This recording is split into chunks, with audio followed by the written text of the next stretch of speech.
Muito boa noite, meus amigos, sejam todos bem-vindos. Estamos aqui numa live mais uma vez urgente.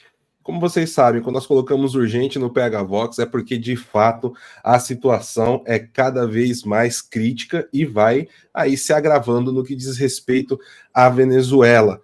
Então, já quero agradecer a todos vocês que estão aqui, pedir para você compartilhar bastante essa live. Você pode perceber que estamos fazendo aí a cobertura mais extensa de toda a crise venezuelana que vem ocorrendo.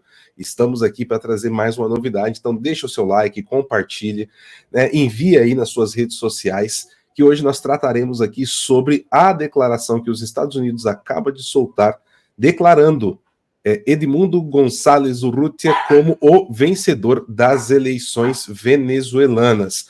Mas para falar disso aqui, eu não estou sozinho, eu estou bem acompanhado do meu querido amigo, senhor José Carlos Sepúlveda. Boa noite, senhor Sepúlveda. Cá estamos, né, na cola do Maduro, meu amigo. Cá estamos. Boa noite, Paulo. Isso aqui é uma improvisação total, né? Eu estava aqui assim, preparando um vídeo e você acaba de me ligar e me convidar para entrar ao vivo aqui assim, uma vez que começou a circular o comunicado oficial do secretário de Estado dos Estados Unidos reconhecendo a vitória do Gonçalves na Venezuela e a derrota e, portanto, declarando que Maduro foi derrotado nas eleições e deve abandonar o poder. Pois é, meu amigo. E, senhor Sepúlveda, em cima disso, né, nós temos aí alguns antecedentes que a gente precisa estabelecer aqui antes, porque hoje foi um dia onde os Estados Unidos e o Brasil estão se colocando aí em rota de colisão, né? E isso vem acontecendo justamente um dia após dois dias após, né, perdão, a vergonhosa ação do governo brasileiro ao enviar o vice-presidente para o Irã, né, onde o Geraldo Alckmin ele sentou ao lado dos principais terroristas do mundo islâmico e esteve ali, né, a poucos momentos antes da morte de um dos líderes do Hamas, que foi perpetrada por Israel. Isso por si só já foi algo que posicionou o Brasil de uma forma bem complicada nas relações internacionais, né, estabelecendo um lado para o Brasil de forma geral. E o que nós vimos? Pois Paulo, não, meu amigo, pode dizer. Se você me permite, eu vou ler aqui um minuto um tweet que eu fiz a respeito disso, porque isso vai mostrar muito bem, vai reforçar isso que você está dizendo. Eu li uma matéria completa no Jerusalém Post e fiz aqui um tweet de 5 linhas. De acordo com fontes de segurança de Israel, a eliminação do terrorista número 1 do Hamas, Ismail Haniyeh, em Teherã, foi uma escolha para colocar o Irã no centro das atenções do mundo, como anfitrião, dirigente e abastecedor do terrorismo.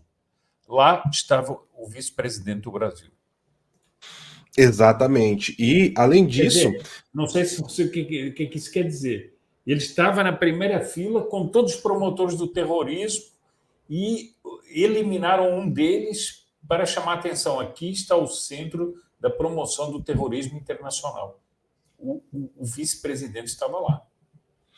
Isso foi uma nota de vergonha para todos nós brasileiros. Essa é a verdade, né, meu amigo? Porque o que estava sendo...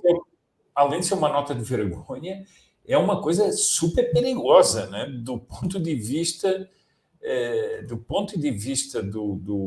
da política internacional do Brasil, põe o Brasil no olho do furacão do terrorismo internacional. Fora os gritos que eram entoados, né, atrás de Geraldo Alckmin, morte à América, né, e morte a Israel. Ou seja, ele estava num ambiente que pregava genocídio. O governo que veio para lutar contra um suposto genocida, um pseudo-genocida, né, a quem eles acusavam o governo anterior do Brasil.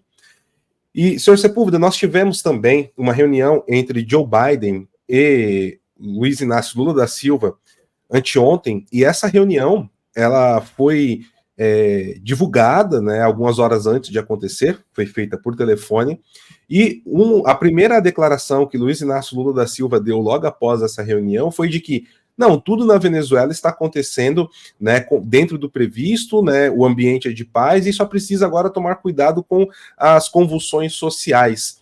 E ele falou, olha, o que precisa ser feito agora é estabelecer o devido processo legal, né, judicializem a questão. Só que o Lula ele esqueceu de deixar informado que a Suprema Corte oficial da Venezuela ela está exilada. Os juízes da Suprema Corte venezuelana eles tiveram que fugir do país, fugir do regime tirânico de Nicolás Maduro, e hoje quem está sentado na Suprema Corte são fantoches venezuelanos.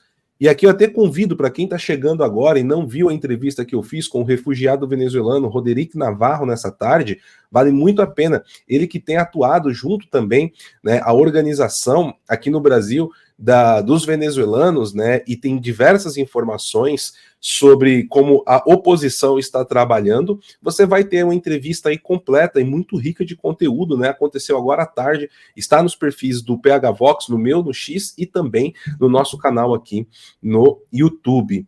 E, senhor Sepúlveda, logo após... Pois não, meu amigo. Paulo, depois é o seguinte, nós estamos falando de uma fraude que há várias provas com muitas testemunhas que houve uma fraude feita pelas instituições que estão subjugadas pelo ditador Maduro, o Conselho Nacional Eleitoral, Suprema Corte, etc. Então vem o Lula e diz, não, façam uma coisa institucional. Mas institucional do quê?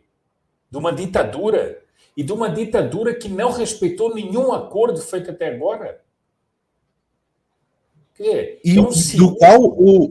E vale lembrar, senhor Sepúlveda, que o Brasil é signatário desse acordo, que é o Acordo de Barbados. E outra coisa, ele diz que está tudo tranquilo, tem pessoas sendo sequestradas nas ruas. O Maduro anunciou hoje que todas serão levadas para prisões de segurança máxima. Já mais de 1.200 pessoas foram presas. E 16 mortas até o momento, né? Nós temos informações. O banho de sangue que ele prometeu está ocorrendo, né, senhor Sepúlveda? É uma hipocrisia e um cinismo poucas vezes visto, né? Nós temos. Eu quero só agradecer aqui a JC, que enviou um superchat para a gente e disse: perfeita leitura do Brasil estar na primeira fila. Boa noite. Obrigado, minha querida. Agradecer as mais de 1.200 pessoas que estão ao vivo agora conosco. Se você quiser aqui contribuir, né, com toda a nossa equipe que está até esse horário trabalhando, eu, o senhor Sepúlveda, né, o Santos também está aqui, a gente correndo, né, para deixar vocês atualizados. A nossa equipe está trabalhando praticamente 24 horas, né? Você pode apoiar esse trabalho aí também. Envie o seu superchat, nós vamos ler. Você pode também contribuir através do Pix. E, senhor Sepúlveda, nós tivemos agora aí uma... O Leandro Gouveia só para brindar, está parecendo o plantão da Globo. Faltou a musiquinha, né? A gente precisa fazer uma vinheta dessa, viu, Santos? Fazer uma vinheta dessa, meu amigo. E olha só, senhor Sepúlveda, e nós tivemos, logo depois dessa declaração do Lula, que repercutiu no mundo, né? Dois fatos que começam a contrapor, inclusive, uma narrativa que vem se estabelecendo no Brasil da maneira mais errônea possível, de que Lula é um vassalo do Biden.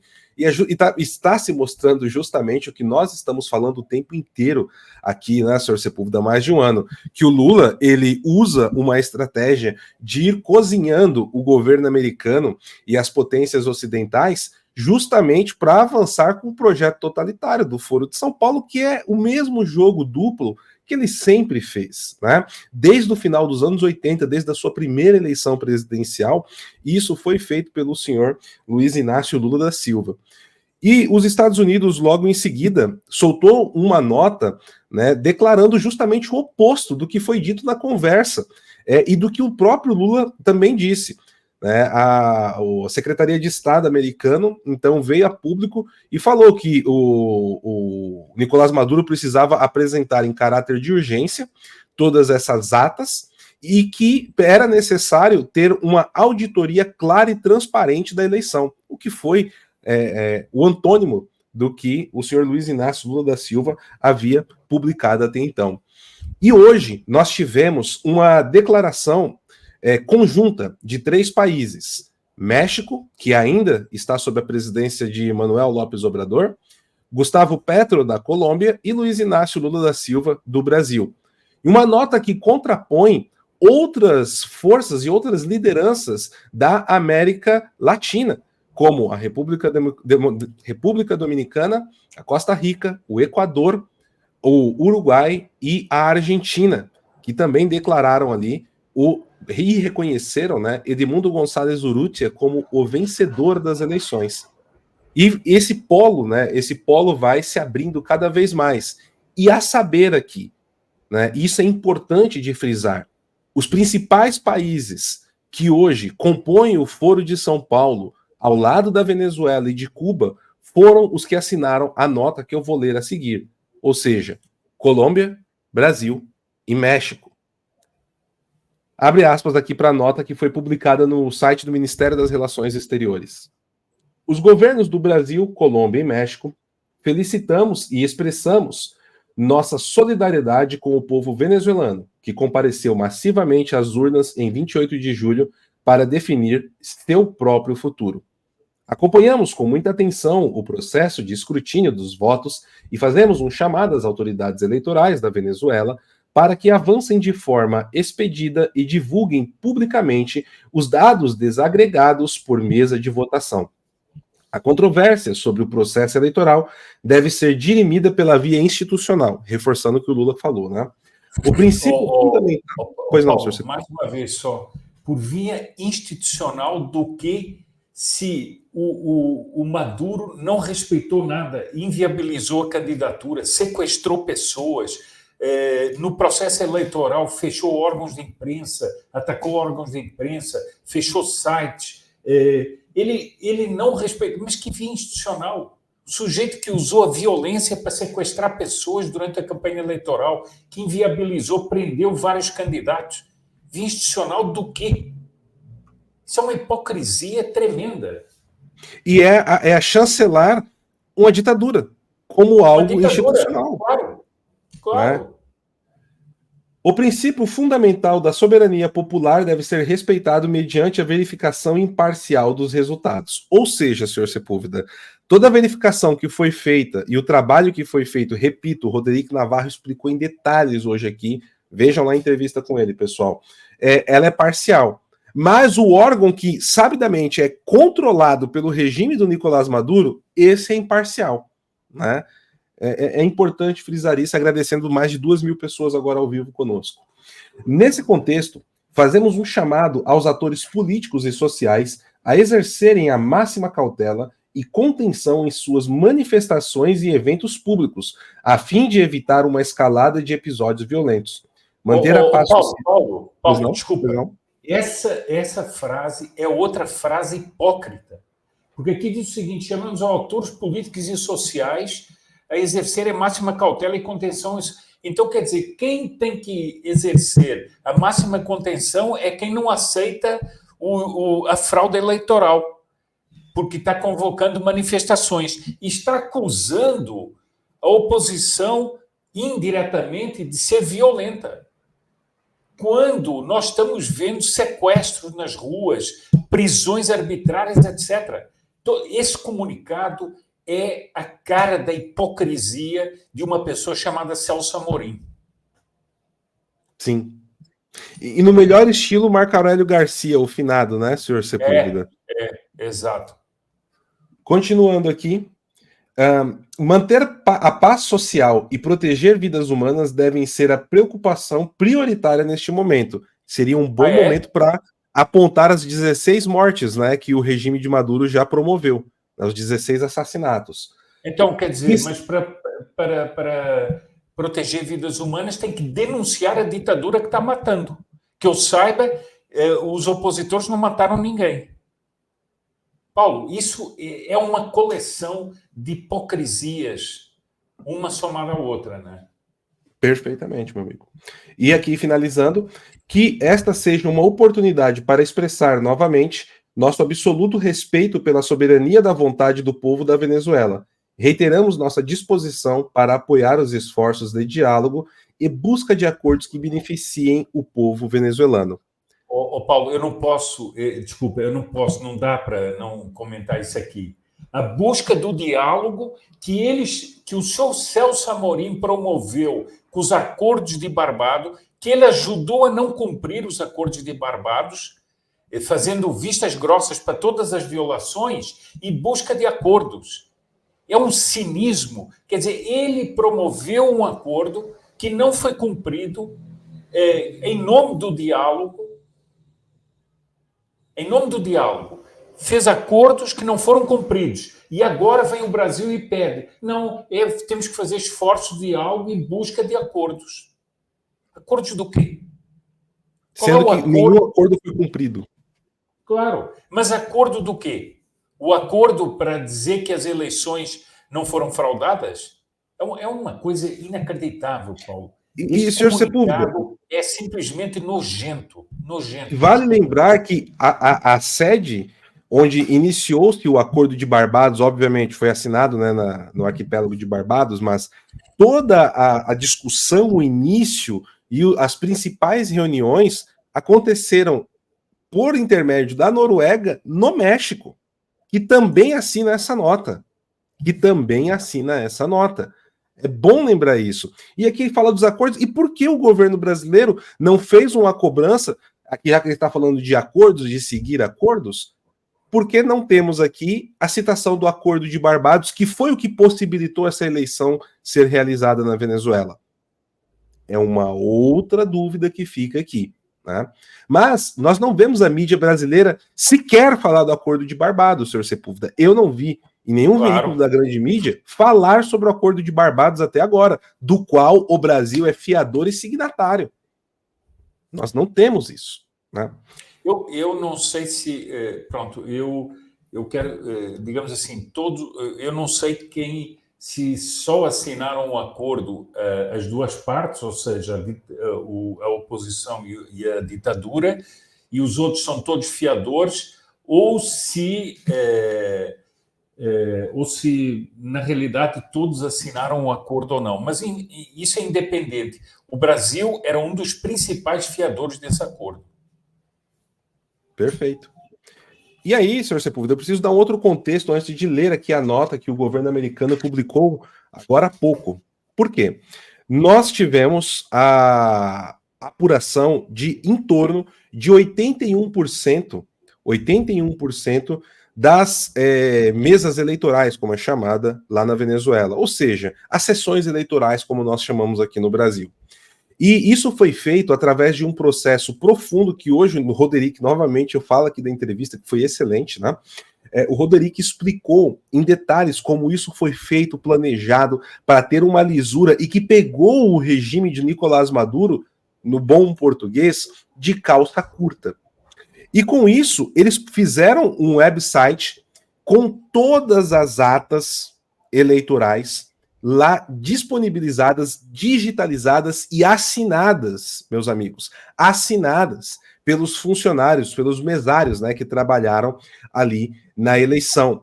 Ou seja, não é um documento falsificado. E até agora, o CNE, que seria o TSE, né, o Conselho Nacional Eleitoral, seria o nosso Tribunal Superior Eleitoral lá na Venezuela, eles não apresentam essas atas.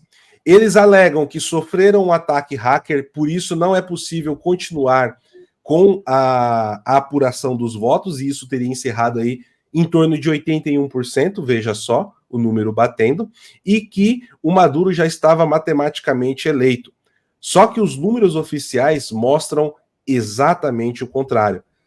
A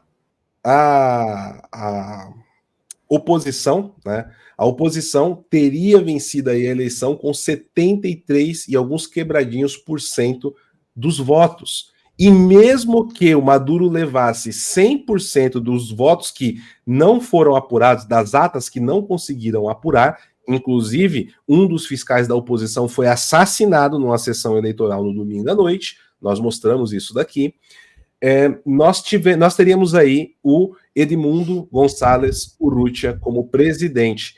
E as provas são incontestáveis.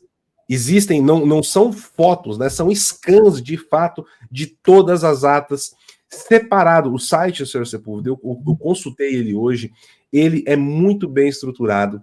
Ali o site, ele mostra sessão por sessão, ata por ata, plenamente documentado. Isso não foi feito do dia para a noite.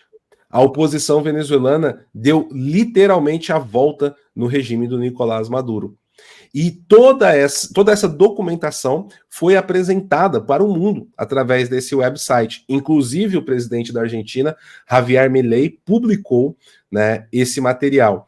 E nós tivemos, junto disso, né, antes de soltar aqui, de lermos a nota dos Estados Unidos, é importante mais um contexto, porque hoje a Maria Corina Machado, ela escreveu uma coluna no The Wall Street Journal dos Estados Unidos, e ela teve ali algumas falas contundentes.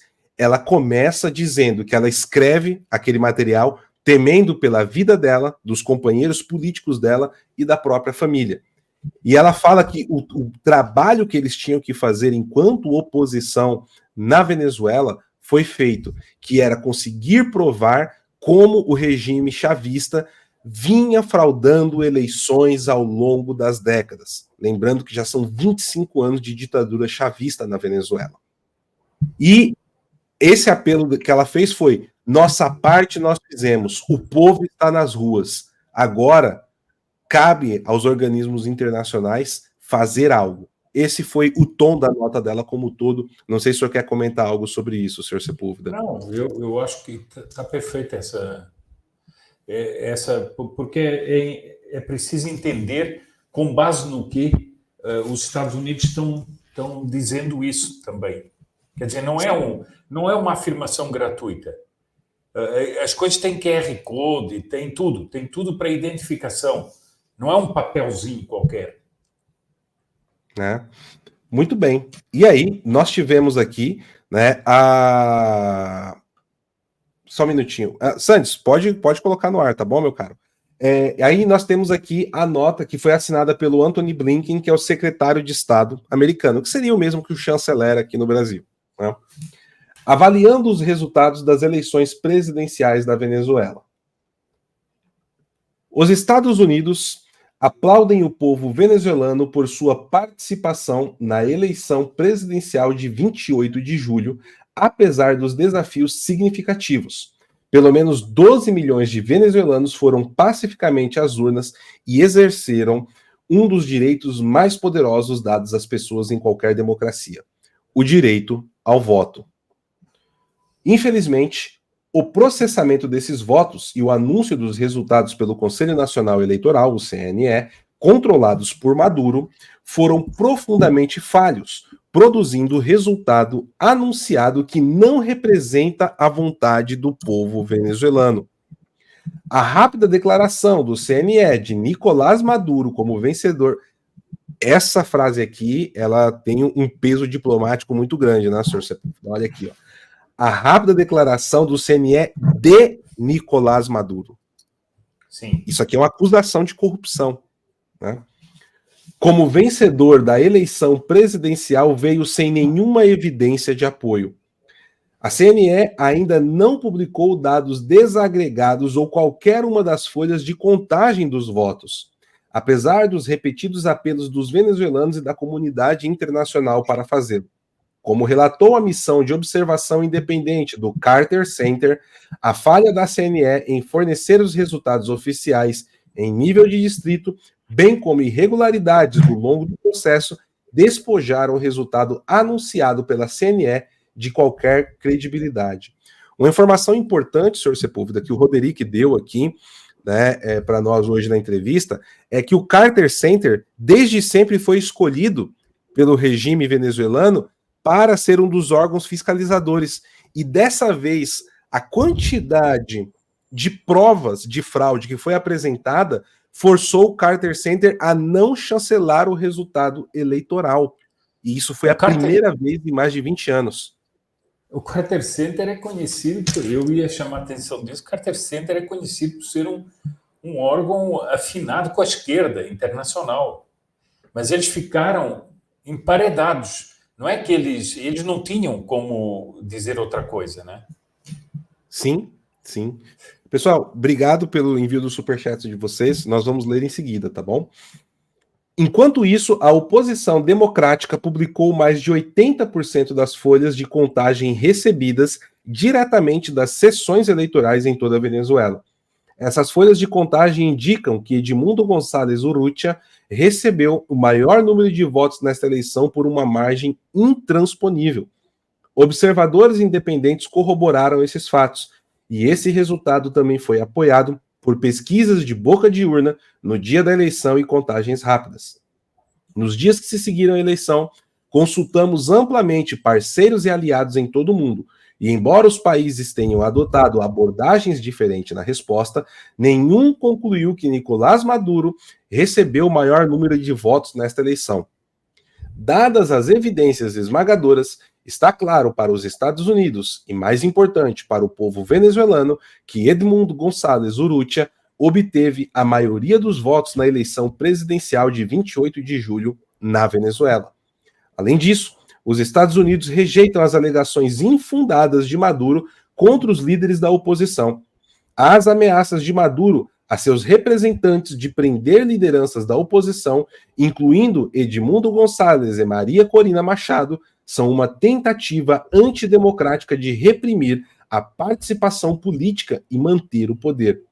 A segurança dos líderes e membros da oposição democrática deve ser protegida. Todos os venezuelanos presos enquanto exercem pacificamente seu direito de participar do processo eleitoral ou exigir transparência na apuração e anúncio dos resultados devem ser libertados imediatamente. As forças policiais e de segurança não devem se tornar um instrumento de violência política usado contra cidadãos que exercem seus direitos democráticos.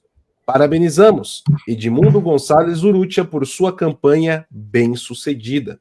Agora é hora de os partidos venezuelanos iniciarem discussões sobre uma transição respeitosa e pacífica, de acordo com a lei eleitoral venezuelana e o desejo do povo venezuelano. Apoiamos plenamente o processo de restabelecimento das normas democráticas da Venezuela e estamos prontos para considerar maneiras de fortalecê-lo, em conjunto com nossos parceiros internacionais. Senhor Sepúlveda, agora, antes de passar a palavra para o senhor, eu quero colocar mais um adendo. Ontem nós tivemos, a pedido da Argentina e do Equador, ou seja, respectivamente do governo de Javier Milei e de Daniel Noboa, uma convocação de uma reunião de emergência na OEA, a Organização dos Estados Americanos, e a declaração final, né, não reconhecendo da OEA, não reconhecendo a vitória, né, ou a fraude, melhor colocando aqui, que o Nicolás Maduro está fazendo, não aconteceu porque o México estava ausente na reunião e o Brasil ele se absteve de votar. E isso impossibilitou e fez com que Maduro ganhasse mais tempo para o Brasil soltar a nota que nós lemos aqui agora há pouco. Só que agora, com a posição oficial dos Estados Unidos, né, de maneira individual, a tendência é que nas próximas horas, talvez 24, 48 horas aí, ou 72 horas, nós tenhamos a OEA, a Organização dos Estados Americanos, rejeitando o resultado da eleição venezuelana. E o que isso significa, meus amigos? Significa que o governo de Maduro, ele perde a legitimidade perante todos os seus vizinhos, que são signatários da Organização dos Estados Americanos. E isso é diferente do que aconteceu com Juan Guaidó em 2019, porque o Juan Guaidó ele foi reconhecido como o presidente interino da Venezuela bilateralmente por diversos países, incluindo o Reino Unido, Brasil, Colômbia, Estados Unidos, etc, etc, etc. Só que não havia uma declaração de um organismo internacional, como a ONU, como a OEA, dando essa chancela para o Juan Guaidó. Então, nesse momento, a Venezuela ela passa a perder muitos privilégios e acessos no direito internacional, o que pode isolar drasticamente o país e tornar a situação de Nicolás Maduro amplamente insustentável. Somente para nível de exemplo, em 2019, a OEA não reconheceu os resultados das também eleições fraudulentas de Evo Morales na Bolívia. A pressão a partir disso foi tanta que ele renunciou ao cargo, fugiu para o México e depois conseguiu asilo político sobre os Kirchner e Alberto Fernandes na Argentina. Então, queria só também aplicar esse contexto aqui, senhor Sepúlveda, e passo a palavra para o senhor. Olha, Paulo, eu e a todas as pessoas que estão aqui, a posição dos Estados Unidos era até agora dúbia, a meu ver, porque dizia da publicação das atas e tal, e não se definia, dizia que havia vários indícios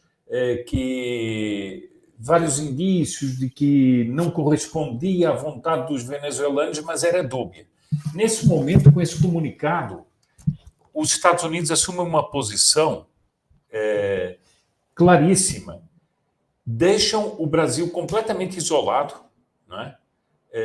Nas suas tentativas de acobertar a ditadura do Maduro e quando nós temos aqui o outro grande país, por exemplo, do Mercosul, que é a Argentina, numa posição completamente contrária ao Brasil, dizendo que não reconhece essa eleição, junto com o Uruguai, o Paraguai e outros países, o próprio Chile. Bom, então esse é um ponto muito importante, ou seja, os Estados Unidos deram um passo gigante e isso vai levar, a meu ver, a União Europeia também a não reconhecer, a OEA já não reconhece e a Venezuela vai ficar completamente isolada. É bom lembrar aqui o seguinte: estão apoiando a Venezuela, a fraude eleitoral, a Rússia e a China. Esse é um ponto importantíssimo. A Rússia e a China estão apoiando abertamente essa fraude eleitoral. Portanto, Senhor Sepúlveda, antes de o senhor falar da Rússia e da China, aqui o povo pediu, o Santos correu e nós temos a vinheta de urgente, né? O senhor vai falar de um ponto importante, então tá aqui a nossa vinheta urgente.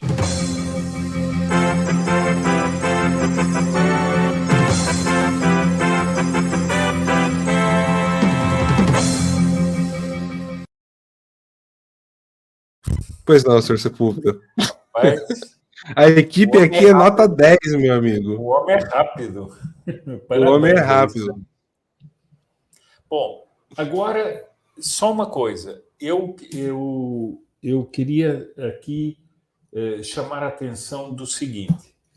Eu vou responder a uma pessoa, mas ainda primeiro vou fazer um comentário seguinte, da importância dessa posição em relação a deixar o Brasil isolado diplomaticamente, porque o Brasil fica isolado diplomaticamente com essa situação. Ele tentou fazer um joguinho com a Colômbia e com o México para tentar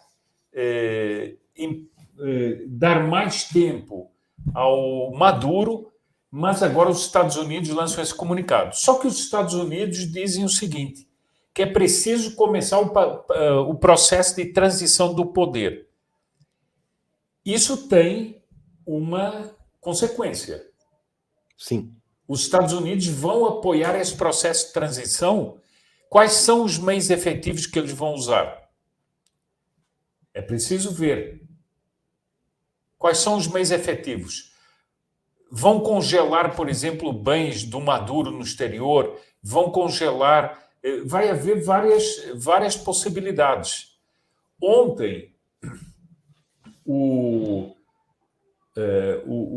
secretário-geral da OEA pediu a captura, que já teria sido emitida pelo Tribunal Penal Internacional. Não vou dizer aqui o que é que eu penso do Tribunal Penal Internacional, estou falando dos fatos. Ele pediu que fosse efetivada a captura do Maduro e dos seus comparsas. Isso vai criando uma situação muito difícil para o Maduro e vai isolando o Maduro no poder.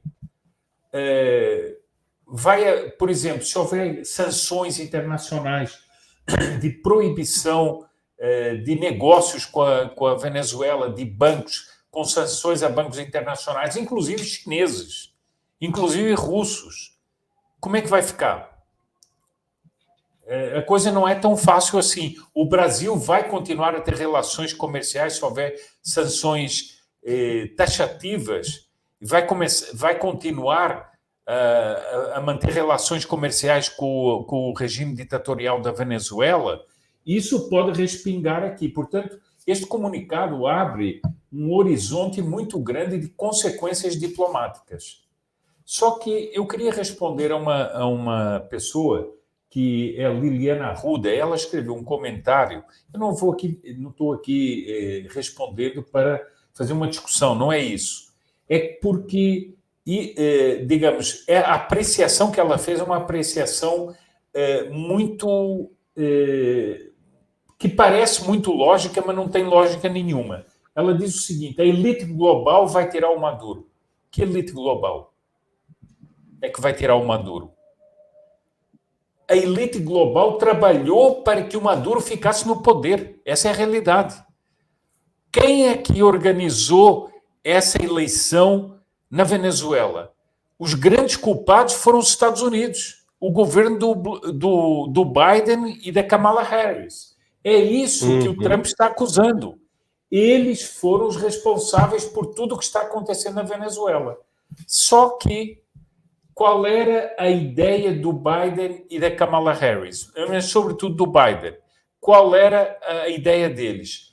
Organizar um pseudo-acordo na Venezuela, fingir uma eleição que fosse limpa, o Maduro permaneceria no poder e o Biden apresentaria ao mundo o seguinte: não, nós resolvemos o problema da Venezuela. Houve uma eleição, tudo transcorreu tranquilamente, e agora nós podemos suspender definitivamente as sanções à Venezuela. E ele apareceria para o mundo como um homem que resolve problemas. Só que o Biden teve que sair da corrida eleitoral, não estava no script. O Maduro não cumpriu nenhuma das obrigações dos acordos de Barbados e criou essa confusão toda. E o que é que ele criou para o Biden, para o grupo da Kamala Harris? Ele criou um problema, e esse problema se chama uma bomba no colo dos democratas. Então, os democratas precisam se livrar desse problema. E o único meio é esse comunicado aqui. É o único meio para tentar salvar o barco dos democratas nos Estados Unidos, é fazer isso aqui. Portanto, a elite global não está fazendo nada para tirar o Maduro.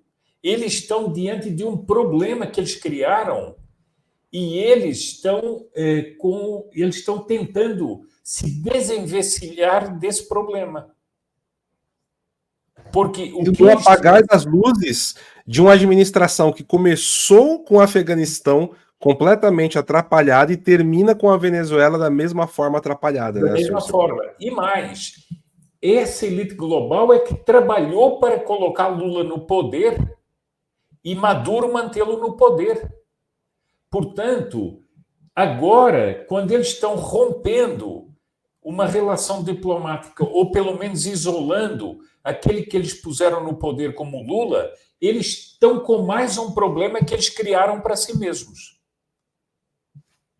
Além disso, esse esquema de poder que eles levaram ao poder no Brasil está criando problemas com Israel. E está se sentando ao lado de terroristas e criando mais um problema internacional. Portanto, dizer assim, a elite global vai tirar o Maduro, é tudo que não tem de real. É tudo que não tem de real. Ou seja, houve um contratempo gigantesco no meio do caminho. Eles fizeram tudo para manter o Maduro no poder, trabalharam. É isso que o Trump está dizendo, é isso que o Trump está acusando o governo Biden, Kamala Harris, é isso que ele está exatamente denunciando. Agora, eu vejo o seguinte: nós vamos ter que ver como isso vai se efetivar, a saída do Maduro do poder. Há muitas hipóteses. ele tem mandados de captura internacional, inclusive dos Estados Unidos. E na União Europeia. Ele não pode entrar em nenhum país do território da União Europeia. Bom, então o que é que nós vamos ter agora? Há apelos às Forças Armadas que estão divididas para que elas saiam às ruas e não reconheçam mais o Maduro. O Maduro está fazendo ameaças de que ele mandará todas as pessoas que protestarem para... Vejam bem, vejam qualquer semelhança com o Brosel, é só semelhança. Chamados de terroristas, aqueles que estão nas ruas protestando contra o resultado eleitoral, não sei se viram isso em algum lugar, e está ameaçando enviá-los para prisões de segurança máxima. Nós temos, portanto, uma situação criada na região muito grave, e a posição dos Estados Unidos é uma posição necessária para tentar salvar os democratas internamente, mas que deixa a situação, por exemplo, do Lula muito mal internacionalmente e muito difícil de se defender. Perfeito, senhor Sepúlveda. Olha, eu quero agradecer aqui rapidamente, né, os amigos que enviaram superchats aqui para nós. A Paula Keber disse: o Brasil virou um proto-usuário diplomático, que é um fato, né? Agradecer as quase 5.000 pessoas que estão ao vivo aqui conosco em todas as plataformas, né? Somos aqui 1.635 no meu perfil no Twitter, 470 no perfil do PegaVox, 2.750 no YouTube. Pessoal, independente da rede que você esteja, se você chegou agora, siga aí, né? Ou se inscreva no canal, deixe o seu like, compartilhe essa transmissão, isso ajuda bastante, né? Estamos aqui em modo poderoso chefão em guerra, né, senhor Sepúlveda? Todos com o colchão na cozinha e o Clemenza fazendo porpetone, né? Pra rapaziada ali, porque a eleição americana é crise no Oriente Médio, crise na Venezuela, nós estamos aqui todos os dias, né? De plantão. O Felipe Siqueira disse aqui: o Maduro estava falando que o ataque hacker ao CNE foi feito pelo Elon Musk. Ele estava declarando isso, e hoje teve 2 episódios com o Elon Musk que foi muito curioso, né, senhor Sepúlveda? Teve o Maduro dando ordens para a Guarda Nacional dele, né, e alguns outros agentes de segurança, e ele já tinha citado o Elon Musk anteriormente, acusando o Elon Musk de ser um dos líderes, né, da derrubada dele, estavam tentando derrubá-lo, e o Elon Musk retweetou, né, a postagem e falou assim: Maduro, fique tranquilo que eu vou te buscar, né, num burrinho. Eu achei isso, e levá-lo para Guantánamo, né, eu achei que isso foi bem, vamos colocar assim, desafiador.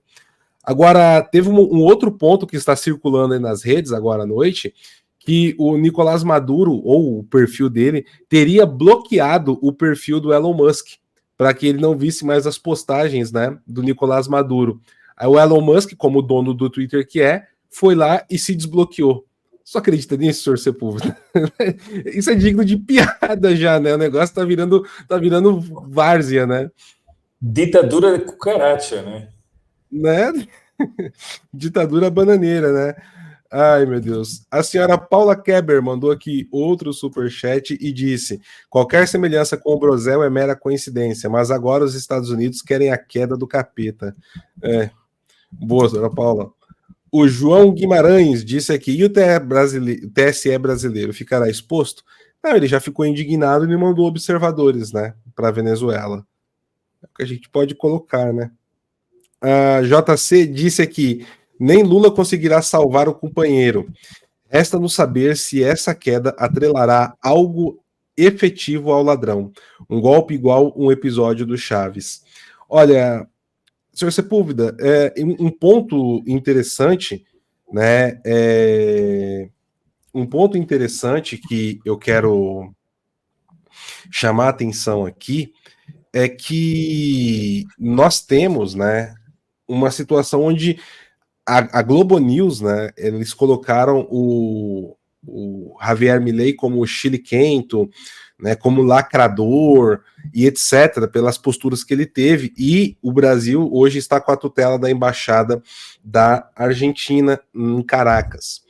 Porém, o Roderick Navarro aqui hoje, ele declarou, né, na entrevista que, na verdade, o que nós vimos foi o Milei encurralar o Lula. Por quê? Ele não teve que só ficar com a tutela da Embaixada Argentina, mas com o destino dos 6 prisioneiros políticos que o Maduro está tentando fazer, ou seja, os 6 refugiados que estavam ali na Embaixada venezuelana, Argentina, na Venezuela, sob a sua tutela.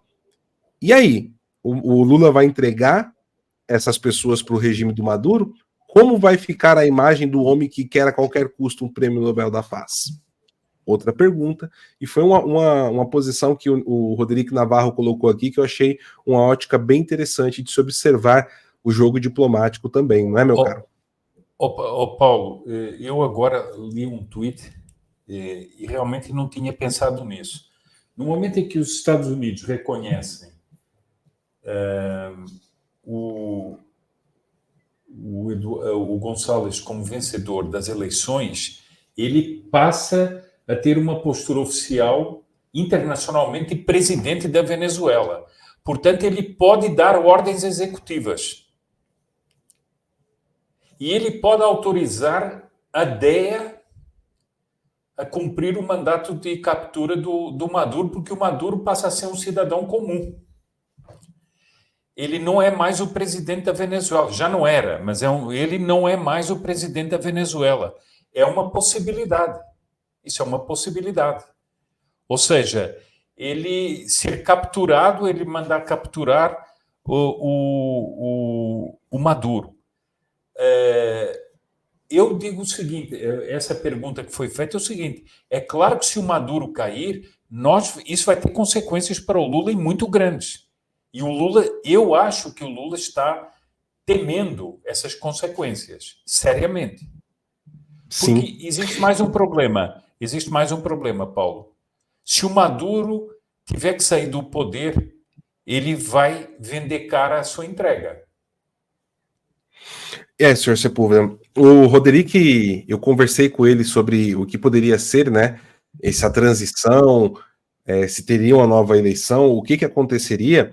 Ele falou para mim, tá, com informações diretas da oposição venezuelana, que eles estariam abertos a negociar com Maduro e permitir que ele vá embora do país, para onde ele quiser ir, desde que ele deixe a Venezuela e deixe o povo venezuelano seguir o rumo da nação em paz, né? Mas é óbvio, isso é dinâmico, né? Não, mas veja bem, dinâmico, muda, né? Não, mas dinâmico, mas veja bem, ele só pode ir para certos lugares. Turquia, Rússia, Cuba, Irã, Turquia, Rússia, Irã. Parece que o Irã não é muito seguro, né? Pois é. O que foi... Olha, senhor Sepúlveda, talvez as pessoas não entendam o que foi esse ato que a Mossad fez em eliminar o líder do Hamas em Teherã, seria o mesmo, na mesma proporção que eu vou falar aqui, tá, pessoal? Na mesma proporção. Que, o líder do Talibã está dentro do Kremlin e os Estados Unidos eliminar o cara dentro do Kremlin.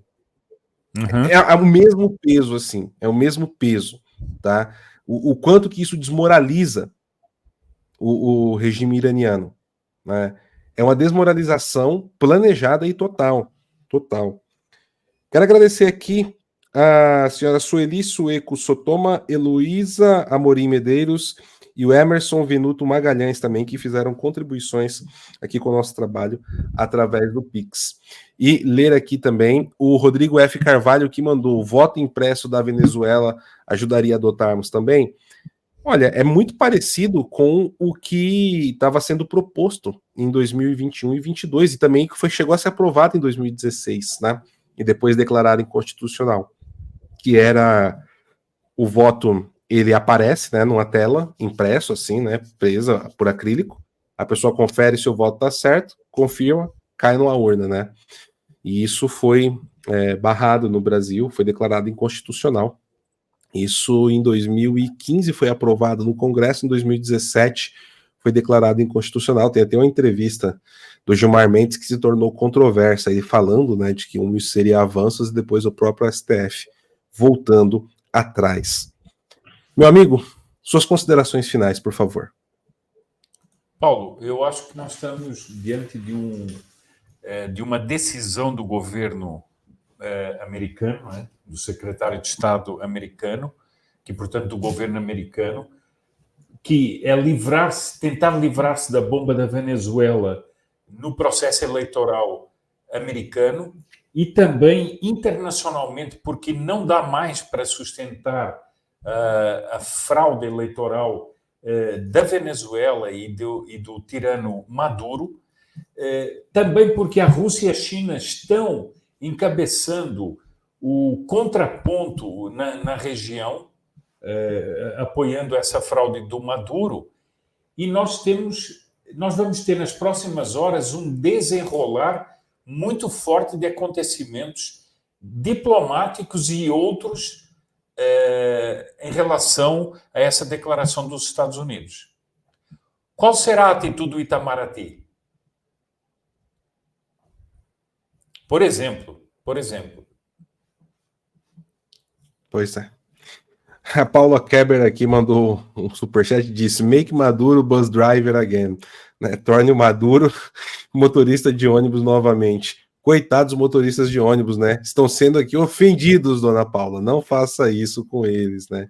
Não faça isso com eles. Meus amigos, eu quero aqui rapidamente, então, antes da gente encerrar, dar um recado para vocês, tá bom? Você que está querendo entender muito do que está acontecendo, nós temos aqui alguns materiais gratuitos para vocês, tá? Tem aqui o e-book Sangrando a Nação, né, que mostra como o PT financiou as revoluções na América Latina, inclusive na Venezuela, tá? Tem aqui também o e-book A Revolução que Destruiu o Brasil e Continua Destruindo, ambos de minha autoria, tá? Você vai também ter acesso aí a uma amostra grátis do livro A Direita no Hospício da Democracia e a Ditadura do Amor. PH, como eu faço para ganhar esse material aí?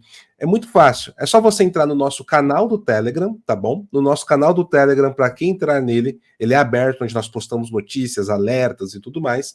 Você vai lá nos comentários, nos posts fixados, você irá encontrar o link para baixar. Mas a melhor forma de você fazer é você entrar para o Nossa Voz, que também o link está aqui na descrição desse vídeo. Você vai lá colocar o seu e-mail, o seu telefone, o seu e-mail, o seu nome, e a partir disso você passará a receber diariamente todos os conteúdos que nós produzimos aqui, alertas, informes, e se algo acontecer com esse canal, você não deixa de estar conosco, tá bom? Além disso, né, você vai ficar bem informado, vai levar a amostra grátis do meu quarto e mais novo livro, 2 e-books aí com temas que são extremamente atuais, né? Se você quiser apoiar o nosso trabalho e ter mais benefícios a partir de R$ 7,99, você pode tornar-se membro aqui do PH Vox pelo próprio YouTube, né? São 4 planos que nós temos e os benefícios são cursos mensais do PH Vox e acesso antecipado aos nossos vídeos e também o acesso ao nosso grupo de membros do Telegram. Esses 3 benefícios já estão para quem assinar a partir de R$ 7,99. E o primeiro curso já está disponível na íntegra, 14 aulas do curso Os Estados Unidos e o Partido das Sombras, que mostra como George Soros controla uma boa ala hoje do Partido Democrata. Além disso, você também tem acesso antecipado aos livros da nossa editora, cupom de desconto de 10% na nossa livraria e na nossa loja de camisetas e desconto de 50% nos livros da editora PH Vox. Então, torne-se membro também, ajude a financiar aqui o nosso trabalho, tá bom, pessoal? A gente conta somente com vocês que estão sempre aqui conosco. Senhor Sepúlveda, então, agradeço ao senhor, agradeço a todos os amigos. Eu quero finalizar aqui a transmissão de hoje, como sempre fazemos, né, com o Santo Terço na mão, exortando a todos que permaneçam também com o joelho no chão. Lembremos que a Igreja de Nosso Senhor Jesus Cristo é eterna, o comunismo não.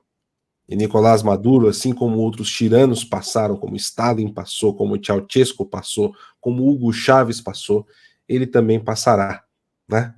Então, repousemos aqui a nossa fé e nossa esperança a nosso Senhor Jesus Cristo, que tem sido um símbolo, né? Esse aqui, né, Senhor Sepúlveda, o Santo Terço, tem sido um símbolo de resistência na Venezuela nesses últimos meses, né? Aonde a oposição está indo, eles estão recebendo terços e rosários de presente. Então, assim terminamos aqui a nossa transmissão. Fiquem todos com Deus. Um forte abraço e até a próxima. Obrigado, Senhor Sepúlveda. Oh, foi uma alegria, Paulo, e uma saudação a todos que estão aqui assistindo. Então, vou deixar vocês aqui com o Maduro falando das conexões dele. Tchau, tchau, pessoal. Lo hablaba con el presidente Lula da Silva por teléfono el otro día. Lo hablaba personalmente con el presidente Gustavo Petro. Lo hablaba con el presidente de Argentina, Alberto Fernández. Está llegando una hora nueva, una hora especial para juntar los esfuerzos y los caminos de los pueblos de América Latina y el Caribe, para avanzar en la conformación de un poderoso bloque de fuerzas políticas, de un poderoso bloque de poder económico que le hable al mundo, que invite al mundo también a la integración, que invite al mundo a la construcción de nuevos polos de poderes, de esa comunidad de destino compartido que habla nuestro hermano mayor, el presidente Xi Jinping. La humanidad como una comunidad de destino compartido, o de ese mundo pluripolar, multicéntrico que habla nuestro hermano mayor, el presidente Vladimir Putin. Para que ese mundo llegue, hace falta un bloque latinoamericano, caribeño, cohesionado, unido, avanzado. Y así lo digo, así lo anuncio, Venezuela se pone al frente de la batalla por la construcción de ese mundo de patria grande, de esa fuerza independiente y soberana que le va a traer más felicidad, progreso y prosperidad a nuestra patria y a todo el continente latinoamericano y caribeño.